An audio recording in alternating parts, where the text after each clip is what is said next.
Queridos, carta do apóstolo Paulo aos Coríntios, ele diz, capítulo 5, verso 17: assim que, se alguém está em Cristo, nova criatura é. As coisas velhas já passaram, irmãos. Eis que tudo se fez novo. Leitura bíblica oficial da noite. Jesus disse que aquele que nasce de novo, se faz necessário nascer de novo. Ali fala de novo nascimento. E novo nascimento, queridos, simplificando, é eu, é você, é nós entregarmos as nossas vidas na mão do Salvador, que é Jesus, que foi morto na cruz do Calvário, foi sepultado sim, mas ressuscitou ao terceiro dia, segundo as Escrituras. Venha comigo ao Salmo 130. Glória a Deus. Salmo de número 130 diz-nos: das profundezas a ti clamo, ó Senhor. Senhor, escuta a minha voz. Sejam os teus ouvidos atentos à voz das minhas súplicas. Se tu, Senhor, olha esse verso 3, querido, eu peço que olhemos com carinho. Salmo 130, verso 3. Se tu, Senhor, observares as iniquidades, aí ele pergunta: quem subsistirá? Mas contigo está o perdão, para que sejais temido. Aguardo ao Senhor, a minha alma aguarda e espero na tua palavra. A minha alma anseia pelo Senhor, mais do que os guardas pelo romper da manhã, sim, do que aqueles que esperam pela manhã. Aí o salmista diz no 7: espere, Israel, no Senhor, porque no Senhor há, glória a Deus, misericórdia, e nele há abundante redenção, e ele remirá a Israel de todas as suas iniquidades. Querido, é tremendo a reflexão do salmista no Salmo 130. Ele diz: Senhor, escuta o meu clamor. Nós lendo os evangelhos, determinado momento Jesus vai passando e eis um cego a gritar: Jesus, filho de Davi, tem misericórdia de mim.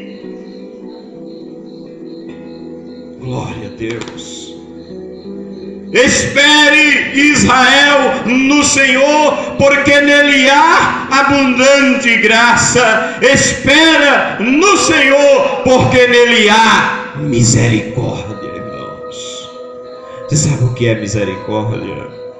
Quando a gente vai observar o significado de misericórdia, nós vamos encontrar clemência, nós vamos encontrar absolvição, nós vamos encontrar que misericórdia é igual a perdão. Misericórdia, irmãos, é graça. Misericórdia é salvação. E a Bíblia diz que em Deus há todas essas coisas. Quem lê a Bíblia já encontrou a história no capítulo 9 de Mateus, que quando Jesus passa em um determinado local chamado recebedoria, ele vê na recebedoria ou na alfândega o coletor de impostos de nome Mateus, e Jesus vai passando e disse: segue-me. Mateus era o coletor de impostos, chamado de publicano, odiado pelos seus, porque ele cobrava impostos de Israel para entregar para Roma. E ele e os demais coletores de impostos, publicanos, eram odiados pelos seus conterrâneos. Mas Jesus, a Bíblia diz que Jesus ia passando, 9 de Mateus, Jesus ia passando e disse: segue-me. E aí a Escritura diz que prontamente Mateus o segue a Jesus. E daí a pouco, nos versos seguintes, a Bíblia já diz que, chegando em casa, Jesus estando sentado à mesa com os seus discípulos, sentaram-se juntamente com Jesus e seus discípulos. Sabe quem, irmãos? Muitos publicanos e pecadores sentaram na mesma mesa com Jesus. Por onde Jesus andava atrás dele, andava seguindo muitos discípulos que o seguiam para o adorar, verdade, mas tinha um grupo que também sempre estava seguindo a Jesus, mas não para adorá-lo, mas para acusar Jesus. Fariseus, outros saduceus, outros escribas. Aí geralmente os três, aqui e acolá os três estão juntos: escribas, saduceus e fariseus. Imagina tudo isso junto para acusar. Mas no caso que estamos falando, capítulo 9 de Mateus, a Bíblia registra que os fariseus, quando viram Jesus sentado na mesa, eles chegaram para os seus discípulos. Eles não foram para Jesus, eles chegaram para os seus discípulos e disseram: ei, por que o teu mestre está comendo numa mesa sentado com publicanos e pecadores? Eles estavam dizendo: isso está errado na concepção dele. Como pode? Ele diz que é porque eles não acreditavam e nem acreditam até hoje. Os judeus não acreditam, muitos deles salvos que se convertem. Esse daí ser filho de Deus e sentado numa mesa rodeado por pecadores, e esse daí não. Eles estão dizendo isso. Capítulo 9 de Mateus. Mas nós lemos no Salmo 130: espera Israel no Senhor, porque nele há misericórdia, isto é, nele há perdão, isto é, nele há redenção, isto é, nele há libertação dos pecados. Ouvimos o irmão Walter aqui testificando dessa verdade, e todos quantos aqui estão. Já ouviu esse homem falar? Jesus tirou de lá. A Bíblia diz no Salmo 40: tirou-me do lago horrível, do charco de lodo, e firmou os meus pés sobre uma rocha. Glória seja dada ao nome do Senhor. Mas, querido, lá está a cena. Jesus sentado à mesa. Os fariseus não concordam. Os fariseus estão dizendo: isso não está certo, ele não é filho de Deus em nada. E chegam para os discípulos, como se diz, por tabela: porque come o vosso mestre com publicanos e pecadores? Jesus nem deixa os discípulos responder. Jesus disse: os sãos não precisam de médico. Jesus responde dessa maneira: os sãos não precisam de médicos. Quando Jesus diz isso, pode observar, irmãos, faz ponto. Aí Jesus diz, a próxima palavra de Jesus é: ide, aprendam o que isso significa. O que? Os sãos não precisam de médicos. Aí Jesus disse: aprenda o que isso quer dizer. Aí Jesus faz outra pontuação quando manda eles aprender, e depois diz assim: misericórdia quero, não sacrifício. Então, se é misericórdia que ele quer, misericórdia é libertação, misericórdia é clemência, misericórdia é perdão, é liberdade, é alforria, tudo isso é misericórdia. E Jesus disse: eu quero isso, eu quero misericórdia. Aí Jesus diz mais outra coisa: porque eu não vim chamar justos. Os fariseus pensavam que Jesus tinha vindo chamar pessoas boas. Que isso não existe, isso é uma ilusão da mente humana. Não existe pessoas boas no quesito para Deus. Não há. Uma vez alguém chegou para Jesus e disse: bom mestre, que farei para herdar a vida eterna? Aí Jesus olha para ele e diz: por que você me chama bom?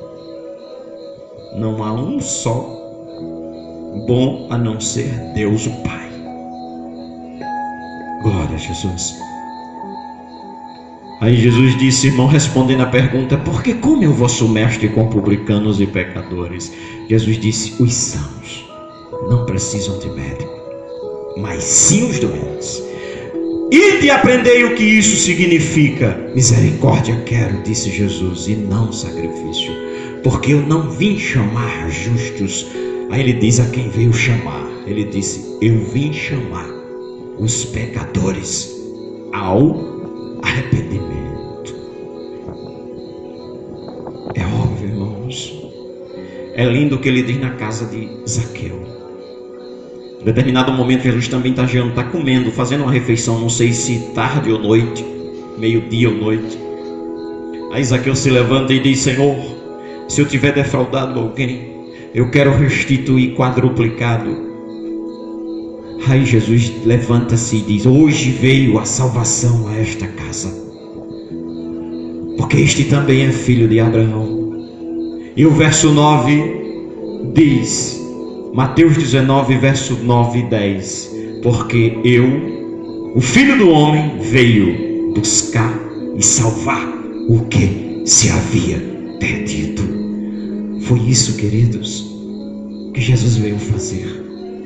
Veio nos resgatar, irmãos, nos resgatar dos pecados, nos resgatar da maldição da lei. E o que é que eu faço para receber isso? Crê no Senhor Jesus Cristo e será salvo, diz a Bíblia, tu e a tua casa. Foi o que Paulo respondeu àquele carcereiro quando lhe perguntou, senhores, que é necessário que eu faça para me salvar? E eles disseram prontamente, crê no Senhor Jesus Cristo e serás salvo tu e a tua casa.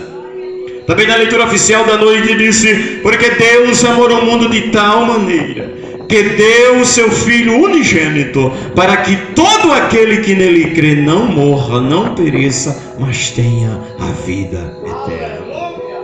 Porque Deus enviou o seu Filho ao mundo, não para que condenasse o mundo, mas para que o mundo fosse salvo por ele. E a leitura continua, quem crê nele não é condenado. Crê no Senhor Jesus Cristo.